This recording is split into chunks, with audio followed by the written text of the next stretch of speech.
বিএনপির বিজয় অনিবার্য ইনশাল্লাহ।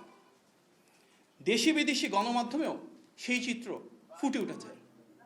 মাঠের বাস্তবতা, জনস্রোত, গ্রহণযোগ্য জরিপ তথা গণমানুষের প্রত্যাশায় আজ এটিই প্রতিফলিত। বাংলাদেশে ধর্মপ্রাণ মুসলমান ভাই বোনেরা সহ দেশের হিন্দু, বৌদ্ধ, খ্রিস্টান, সমতল ও পাহাড়ের সব বর্ণ, বিশ্বাস ও জাতিগোষ্ঠীর মানুষ ইতিমধ্যে বিএনপিকে স্বতঃস্ফূর্ত সমর্থন দিয়েছেন। জনসাধারণের মাঝে বিএনপির জনপ্রিয়তা বরাবরের মতোই শীর্ষে অবস্থান করছে।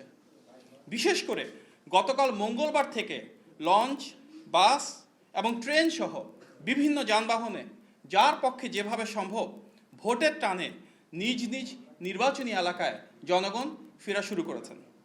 এই উচ্চমুখর পরিবেশই নির্বাচনকে ঘিরে গণ আকাঙ্ক্ষার বহিঃপ্রকাশ।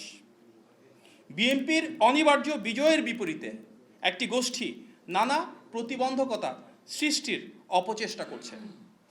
আমরা আজ সকালে গণমাধ্যমে দেখতে পেলাম সৈয়দপুর বিমানবন্দরে ঢাকা থেকে যাওয়ার পর নগদ $1.5 কোটিরও বেশি টাকা সহ ঠাকুরগাঁও জেলা জামাতের আমিরকে আটক করেছে police.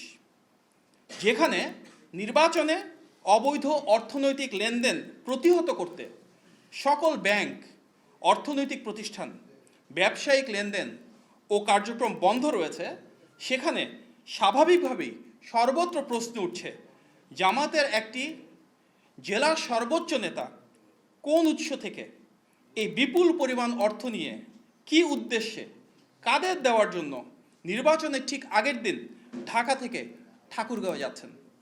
White plus pro sensitive স্কয়ারে মাঠের বাইরেও তো আমরা এভাবে দেশপ্রেম দেখাতে পারি।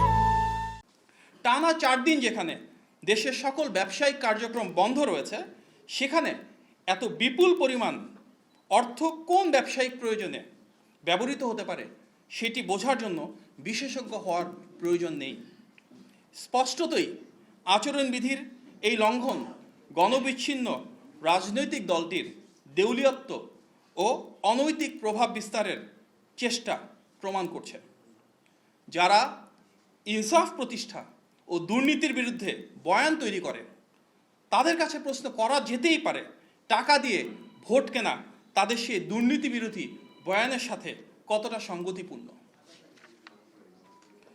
সৈয়দপুর বিমানবন্দর কাণ্ডকে বিচ্ছিন্ন বলে দেখার সুযোগ নেই, কারণ দেশের অন্যান্য জায়গার মতো জামাতের আমিরের নির্বাচনী আসন ঢাকা 15তেও একই রকম অবৈধ অনৈতিক লেনদেনের ঘটা সংঘটিত হতে দেখা গিয়েছে।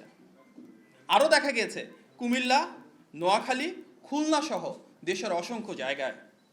ইতিপূর্বে দেশটি আমরা দেখেছি দেশব্যাপী দলটির নেতাকর্মীরা বাসায় বাসায় গিয়ে ভোটারদের বিকাশ নম্বর ও ভোটার আইডি নিয়েছিলেন।